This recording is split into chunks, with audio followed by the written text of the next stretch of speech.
नमस्कार, मेरा नाम अंशु है और आज हम ह्यूमन रिसोर्स मैनेजमेंट की नेक्स्ट वीडियो के साथ हैं। आज इस वीडियो के अंदर हम जॉब डिस्क्रिप्शन, जॉब स्पेसिफिकेशन और जॉब डिज़ाइन के बारे में पढ़ेंगे। तो आइए स्टार्ट करते हैं। First of all, what is job description? The first and immediate product of job analysis is job description. Job description एक ऐसी स्टेटमेंट है जो कि ये बताती है what is to be done, how is to be done and why it is to be done. यानी ये जॉब से संबंधित हमें उसकी ड्यूटीज़, उसकी responsibilities, what task has to be done, ये सारी चीज़ें बताती है। ये जनरली जब हम कोई वैकेंसी एडवर्टाइज़ करते हैं उससे पहले हमको जॉब डिस्क्रिप्शन बनाना पड़ता है और it is a recorded statement of facts about the activities of the job holder. जैसे कि टाइटल ही इंडिकेट करता है, जो डॉक्यूमेंट होता है वो डिस्क्रिप्टिव होता है नेचर में and it constitutes a record of jobs in an organised way. Job description clarify करती है कि वर्क से संबंधित क्या क्या फंक्शंस करने हैं, हमारे रिपोर्टिंग रिलेशनशिप्स कैसे होंगे और हमारे जो एम्प्लॉयज़ हैं उनको जॉब्स को अंडरस्टैंड करने में हेल्पफुल रहता है। इसके साथ साथ एक कंसिस्टेंट सैलरी स्ट्रक्चर को मेंटेन करने में भी जॉब डिस्क्रिप्शन अहम भूमिका अदा करती है। साथ साथ जो परफॉर्मेंस इवैल्यूएशन होती है that may also be based on job description. Now the next is what are the contents of job description. धीरे धीरे हम सारे कंटेंट्स को समझते हैं। First one is job title. जो टाइटल होना चाहिए वो एक बहुत छोटा होना चाहिए, डेफिनेट होना चाहिए और सजेस्टिव होना चाहिए regarding the nature of the job. Second is job location. Location का मतलब है ऐसा कौन सा स्थान है जहाँ पर जॉब परफॉर्म करनी है जॉब होल्डर में। लाइक एक ऑर्गेनाइजेशन है जिसके डिफरेंट डिफरेंट ब्रांचेस हैं, डिपार्टमेंट्स हैं, सेक्शंस हैं, ऑफिसेस हैं, तो वहाँ पर it is necessary to give the location of the job. Third is job summary. जो जॉब समरी होती है वो एडिशनल आइडेंटिफिकेशन इंफॉर्मेशन देती है जो कि टाइटल से क्लियर नहीं होती। तो जो job analysis should be descriptively summarized so that all the necessary facts may be incorporated in paragraph to make it convenient to identify the job. Next is duties. जो ड्यूटीज़ होती हैं, responsibilities होती हैं job holder की, उसको हमने primary, secondary या अन्य में कैटेगराइज कर रखा है। इसके साथ साथ what is the time taken in performing the job and sub job should also be mention in duties. Next is machines, tools and equipments. कई ऐसी जॉब्स होती हैं जिसमें कुछ स्पेसिफिक मशीन्स की, टूल्स की, मटेरियल्स की, इक्विपमेंट की आवश्यकता पड़ती है, वो भी मेंशन करना जॉब डिस्क्रिप्शन में अनिवार्य होता है। अगला है सुपरविजन। कुछ ऐसी अनस्किल्ड जॉब्स होती हैं जिसमें सुपरविजन की रिक्वायरमेंट ज़्यादा होती है, वाइल कुछ ऐसी जॉब्स होती हैं जिसके अंदर लेस सुपरविजन रिक्वायर्ड होता है। तो the degree of supervision required on each job should also B mentioned in job description. अगला है वर्किंग कंडीशंस। लाइक जो हमारी वर्किंग कंडीशंस की बात करें तो यहाँ फिज़िकल वर्किंग कंडीशंस की ज़्यादा बात करेंगे। लाइक कई ऐसी जॉब्स होती हैं जिसके अंदर हमको बताना पड़ता है कि टेम्परेचर कैसा होगा, climate hot, cold, wet, humid, dry, dusty, oily, noisy, windy. तो ये सारी जो फिज़िकल सराउंडिंग्स होती हैं वर्किंग एरिया के आसपास वो बतानी भी ज़रूरी होती हैं। Last is hazards. हैज़र्ड्स मतलब कई ऐसी जॉब्स होती हैं जिनके अंदर जान को कुछ खतरा हो सकता है या उसके अंदर कुछ चोट लगने के चांसेस हो सकते हैं, like exposure to electric shock या कुछ ऐसे वर्किंग एरियाज हैं जहाँ पर हाई एक्सपोज प्लेसेस हैं, रेडिएंट एनर्जी है, एक्सप्लोजिव्स के अंदर काम करना पड़ता है या कोई एक्सपोजर है जिस किसी केमिकल या गैस से, तो वो हमें पहले से ही डिस्क्लोज़ करना अनिवार्य होता है। Next is job specification. Job specification is also an important byproduct of job analysis. इसके अंदर हमको स्पेसिफिक ट्रेड्स यानी क्वालिटीज़, जो मिनिमम एक्सेप्टेबल ह्यूमन क्वालिटीज़ होनी चाहिए एक जॉब होल्डर के अंदर, वो सारी डिफ़ाइन की जाती हैं. Typically includes the qualification, skills and personal trades that need to be successful.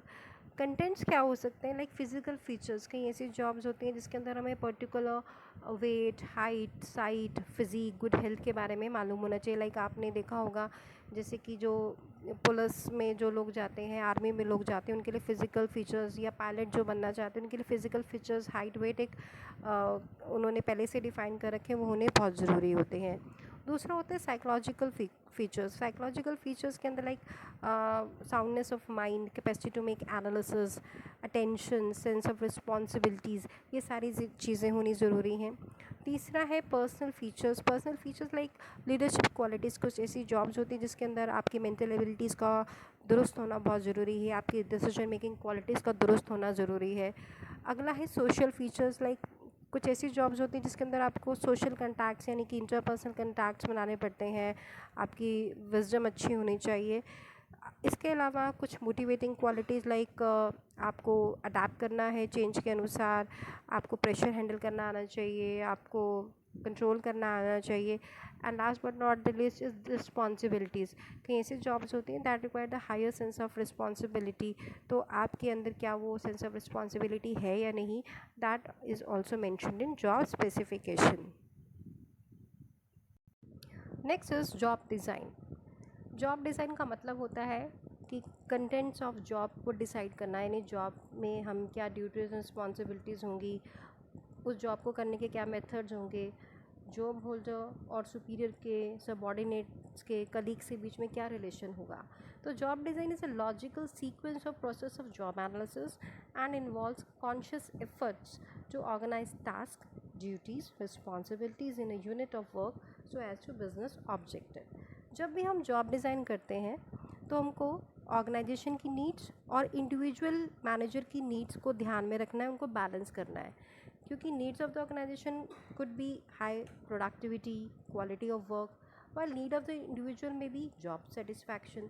तो हमको जॉब डिज़ाइन जब करना है तो दोनों के बीच में, यानी ऑर्गेनाइजेशन के बीच में और इंडिविजुअल के बीच में बैलेंस बनाकर रखना चाहिए।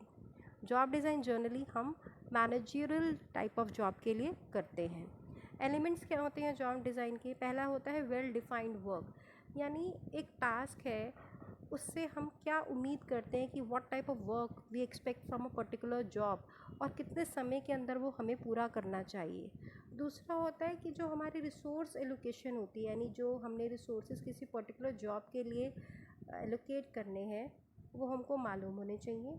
जॉब्स इस प्रकार से कंस्ट्रक्ट करनी चाहिए ताकि जो एफिशिएंसी है वर्कर्स की या डिपार्टमेंट की वो मैक्सिमाइज हो जाए, और organisations need to use the resources and the creativity of the employees efficiently and effectively। इसके साथ साथ जब भी हम जॉब डिज़ाइन करते हैं तो एक वेल डिफाइंड रिवॉर्ड सिस्टम भी हमको ध्यान में रखना चाहिए, क्योंकि जो रिवॉर्ड सिस्टम होता है it plays a role in job design. Like जो रिवॉर्ड सिस्टम के अंदर हम कंपनसेशन कैसा होगा, बोनसेस कब देने हैं, कब उनकी सैलरी में इंक्रीमेंट लाना है, जॉब सिक्योरिटी या अन्य जो बेनिफिट्स हैं उनके बारे में हम सोचते हैं। The description of reward packages need to be established while constructing job। Next is what is importance of job design। First one is it provide job feedback। जो जॉब डिज़ाइन होता है वो उनको फीडबैक प्रोवाइड करते हैं कि employees ने कैसा परफॉर्म किया। तो इसकी वजह से जो कॉम्पिटेंट एम्प्लॉयज़ होते हैं, जो जो अच्छा काम करते हैं, तो it provides a milestone to select the competent employee who are capable of performing the task in a good manner in the organisation. Next is it allows adjustments. Adjustment की बात करें तो जो फिज़िकली डिमांडिंग जॉब्स होती हैं वहाँ पे adjustment करते हैं, हम स्केड्यूल्स बनाते हैं जहाँ पे उनको प्रॉपर रेस्ट वगैरह दिया जाता है। इसके साथ साथ जो हमारे इन्वायरमेंटल फैक्टर्स हैं जो चेंज होते रहते हैं, तो हम क्या करते हैं जॉब को डिज़ाइन करते हैं, रीडिज़ाइन करते हैं ताकि इन इन्वायरमेंटल चेंजेस के साथ अडाप्ट कर सकें। अगला है इट मोटिवेट्स एम्प्लॉयज़। अब मोटिवेट कैसे करती है? जब हम जॉब डिज़ाइन करते हैं तो जो हमारा काम होता है it becomes more interesting and challenging. तो जो एम्प्लॉयज़ होते हैं वो एक हायर लेवल ऑफ परफॉर्मेंस देने के लिए ज़्यादा तत्पर हो जाते हैं। इसके साथ साथ एम्प्लॉयज़ के अंदर एक डिग्री ऑफ डेडिकेशन आ जाती है कि उनको ऑर्गेनाइजेशन ऑब्जेक्टिव्स को कैसे कम समय में, कम इनपुट में अचीव करना है। तो this helps to increase the organisation productivity as well as employees satisfaction. अगला है इट इम्प्रूव्स परफॉर्मेंस। जो जॉब डिज़ाइन होता है तो उसके अंदर हमको क्लैरिटी मिल जाती है कंटेंट के बारे में, वर्किंग प्रोसीजर के बारे में, काम कैसे करना है, क्यों करना है, what are the methods to do that particular job. तो जिसकी वजह से जो भी एम्बिग्यूटी होती है, कन्फ्यूजन होता है, वो दूर हो जाता है और it leads to a positive change in the job performance and job analysis, जिसकी वजह से जो ऑर्गेनाइजेशनल प्रोडक्टिविटी है that can be enhanced through efficient work performance in the system. Next is emphasis on employee training. जो job design होता है उससे हम ट्रेनिंग नीड्स को आइडेंटिफाई कर सकते हैं एंड दस इन्हांस द एम्प्लॉय स्किल। इसके साथ साथ हम एम्प्लॉय पार्टिसिपेशन के मेथड्स आइडेंटिफाई करते हैं, उनको एक सेफ़र वर्किंग एनवायरनमेंट प्रोवाइड करते हैं, तो जिसकी वजह से हमारे जो एम्प्लॉयज़ हैं वो एक हाईली कंटेंट होते हैं और ऑर्गेनाइजेशन की प्रोडक्टिविटी के लिए ज़्यादा तत्पर रहते हैं। अगला है offers work and rest schedules. जब हम जॉब डिज़ाइन करते हैं तो हम वर्क स्केड्यूल्स को इस तरह से बनाते हैं ताकि प्रॉपर हम उनको रेस्ट का टाइम दे सकें, वो फटीग ना हो। तो this leads to the improvement in the quality of work life. इसके साथ साथ फिर हमारे कोऑर्डिनेशंस बन जाते हैं एम्प्लॉयज़ और मैनेजमेंट के बीच में एंड दस it leads to the higher productivity and efficiency in the organization. Next is what is the different method of job design. So there are three different methods of job design. First one is job rotation.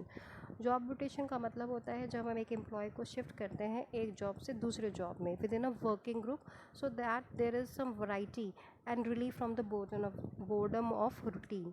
Herzberg ने इस approach को बोला है 1-0 for another 0 because it is only a transfer to a job of the same level and status। यानी जो job rotation होती है वो हॉरिजेंटल या लेटरल ट्रांसफ़र होती है। अब ये ट्रांसफ़र क्यों होती है? Just because of some development programme, जहाँ पर एक एम्प्लॉय को कुछ समय बिताना है एक एक्टिविटी में and then he is shifted to some another activity. या जॉब रोटेशन किसी सिचुएशनल फैक्टर की वजह से भी हो सकती है, बिकॉज कोई एम्प्लॉय छोड़कर चला गया तो हमको उसका वैकेंसी को फिलअप करने के लिए हम जॉब रोटेशन करते हैं। इसके फ़ायदे क्या क्या होते हैं? पहला फ़ायदा तो ये होता है कि जो एम्प्लॉय एक तरह का जो काम करते हैं, मोनोटोनस वर्क जो करते हैं, उससे रिलीफ पा लेते हैं। दूसरा, जो एम्प्लॉय है उसको वैरायटी ऑफ वर्क करने का एक्सपीरियंस हो जाता है, वो डिफरेंट वर्क प्लेस में काम करता है, पीयर ग्रुप से मिलता है, उसके रिलेशन अच्छे हो जाते हैं। तीसरा, उसका जो नॉलेज का होराइज़न है वो बढ़ जाता है, उसकी स्किल्स इन्हांस हो जाती हैं, उसका वर्क एक्सपीरियंस बढ़ जाता है। More over it is beneficial for the management also. कैसे कि अगर एक एम्प्लॉय वैरायटी ऑफ टास्क कर सकता है तो कोई कंटीजेंसी आ जाती है। कंटीजेंसी सपोज़ कोई इमीडिएट कोई एम्प्लॉय किसी का छोड़कर चला गया या किसी की एम्प्लॉय की डेथ हो गई तो इमीडिएट रिप्लेसमेंट हमारे पास अवेलेबल होता है और इससे उस एम्प्लॉय की सेल्फ इमेज या पर्सनल वर्थ भी इम्प्रूव हो जाती है। लेकिन इसके कुछ डिसएडवांटेजेस भी हैं। डिसएडवांटेजेस क्या हैं? ऐसे एम्प्लॉयज़ भी होते हैं ऑर्गेनाइजेशन में जो कुछ चैलेंजिंग काम करना चाहते हैं तो वो फ्रस्ट्रेटेड फील करते हैं, बिकॉज जो हम शिफ्ट करते हैं वो हॉरिजॉन्टल लेवल पे करते हैं, तो सेम तरह के काम उसको बार बार करने पड़ते हैं, जिससे कि कई बार क्या होता है कि जो जॉब रोटेशन होती है it also leads to increase in the cost and decrease in the productivity. और जब हम बहुत ज़्यादा फ्रीक्वेंट शिफ्टिंग करते हैं एम्प्लॉयज़ की तो it may cause the interruption in the work routine of the organisation. Next is job enrichment. Job enrichment is an approach to job design. It is to increase the depth of the job. जो job enrichment होती है वहाँ पे हम job को इस तरह से रीडिज़ाइन करते हैं जहाँ पे जो वर्कर है उसको ज़्यादा ऑटोनॉमी मिल जाती है in planning and controlling his own performance. यानी उसको अचीवमेंट की ज़्यादा अपॉर्चुनिटीज़ हैं, उसको रिकग्निशन मिल रही है, रिस्पॉन्सिबिलिटी मिल रही है, ग्रोथ मिल रही है। तो यानी it is a motivational technique which emphasis the need for challenging and interesting work. हम ये कैसे करते हैं? जब हम उसको कुछ नए टास्क दे देते हैं जिससे कि उसका जो स्कोप है जॉब का वो बढ़ जाता है। इसके साथ साथ हम एम्प्लॉय को इतनी फ्रीडम दे देते हैं कि वो अपने स्टैंडर्ड्स खुद सेटअप कर सके, वो अपने कंट्रोल खुद कर सके अपनी एक्टिविटीज़ के ऊपर, और हम उसको डायरेक्टली रिस्पॉन्सिबल ठहरा देते हैं उसकी परफॉर्मेंसेस के लिए। We provide them feedback. इसके साथ साथ हम एम्प्लॉयज़ को पार्टिसिपेशन करने का मौका देते हैं in deciding the organisation goals and policies. इसके साथ साथ we introduce new difficult and creative tasks to the employees. इसके साथ साथ make the personal understand how task contribute to a finish product of the enterprise. तो जो job इन्रिचमेंट होती है उसमें हम जॉब के कुछ पार्ट्स को इस तरह से रीअरेंज करते हैं कि वर्कर्स के पास ज़्यादा वैरायटी हो, ग्रेटर रिस्पॉन्सिबिलिटी हो, ऑटोनॉमी हो, ज़्यादा एक्सपोजर हो और इसके साथ साथ वो इमीडिएट फीडबैक दे सके जॉब होल्डर को। इससे फ़ायदा क्या होता है, जहाँ पर वर्क थोड़ा बोरिंग होता है वो इंटरेस्टिंग बन जाता है। इससे जो लेबर टर्नओवर और एब्सेंटिज़म है वो कम हो जाती है। इसके साथ साथ एम्प्लॉयज़ की स्किल इन्हांस हो जाती है, वर्कर्स को ज़्यादा जॉब सेटिस्फेक्शन मिल जाती है। और ऑर्गेनाइजेशन को क्या फ़ायदा मिलता है, ऑर्गेनाइजेशन को फ़ायदा इस तरह से मिलता है कि क्वालिटेटिव और क्वांटिटेटिव इम्प्रूवमेंट हो जाती है प्रोडक्टिविटी के अंदर। नेक्स्ट है जॉब एनलार्जमेंट। जॉब एनलार्जमेंट जो जॉब को एक्सपैंड करती है हॉरिजॉन्टली, यानी it increases a job scope, या सिंपल वर्ड्स में कहें जहाँ पर हम जो जॉब है उसका स्कोप बढ़ा रहे हैं एक पर्टिकुलर एम्प्लॉय का by adding more task to it. And सरल शब्दों में adding a zero to a zero means one set of boring task is simply added to another set. तो ये जो जॉब होती है वो सेम ही रहती है लेकिन लार्जर स्केल पर बढ़ जाती है, मतलब पहले से उसका जो स्केल है वो बढ़ जाता है। तो इसके अंदर फ़ायदा क्या होता है कि जो वैरायटी ऑफ जॉब्स है वो बढ़ जाते हैं, जो बोर्डम है, मोनोटोनी है वो कम हो जाती है और trains and develop more versatile employees. लेकिन it is not a satisfactory method of job design, क्योंकि इससे एम्प्लॉयज़ को मोटिवेशन नहीं मिलता है। तो आई होप कि आपको जॉब डिज़ाइन के जो मेथड्स हैं वो क्लियर हो गए होंगे। Now there might be some confusion कि दोनों सेम ही लग रहे हैं, एनलार्जमेंट और एनरिचमेंट। तो with the help of this table I would like to clarify the difference between job enrichment and job enlargement. तो first difference is job loading, यानी scope की बात करें तो जो एनरिचमेंट होता है उसके अंदर हम vertical expansion of function responsibilities की बात करते हैं, यानी कि improvement in the quality of job in terms of interesting work. While in case of job enlargement it is only a horizontal loading or expansion of the job. Second is purpose. जो purpose enrichment का होता है उसके अंदर हमको जो job है उसको बहुत लाइवली या चैलेंजिंग बनाने का पर्पस होता है कि हमने जॉब को बहुत ज़्यादा इंटरेस्टिंग बना दिया, लाइवली बना दिया, चैलेंजिंग बना दिया। लेकिन जो पर्पस हमारा एनलार्जमेंट का होता है वो मोनोटोनस जो बोर्डम हो रही है उसको कम करना होता है। तीसरा होता है स्किल्स रिक्वायर्ड। जब हम इनरिचमेंट की बात करते हैं तो हमको हायर स्किल्स की आवश्यकता पड़ती है, because there is a requirement of innovation, initiative और higher skills in on the part of job holder. While in case of job enlargement यहाँ पर हमको ज़्यादा हायर स्किल्स की आवश्यकता नहीं है, क्योंकि there is only horizontal expansion of the job. With this I hope you must be clear about the difference between job enrichment and job enlargement. If you have any query in any of this topic, please ask in the comment section. Thanks a lot for watching this video. Have a good day. Bye bye.